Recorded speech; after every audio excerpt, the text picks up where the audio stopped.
How's it going, guys? This is my 2019 Aprilia Tuono 1100 V4 RR with the GPR exhaust.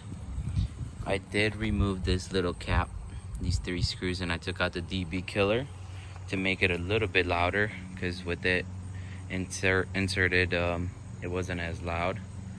And I'm gonna start it up right now so you can see what it sounds like.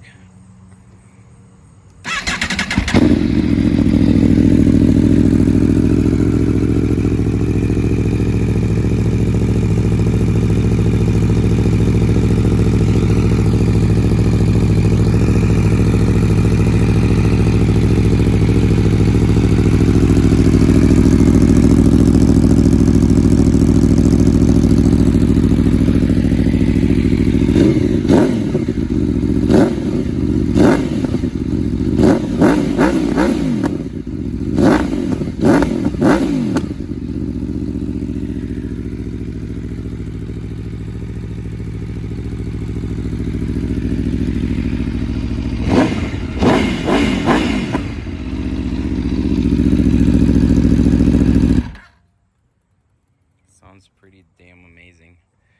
I think those engines are some of the best sounding engines out there.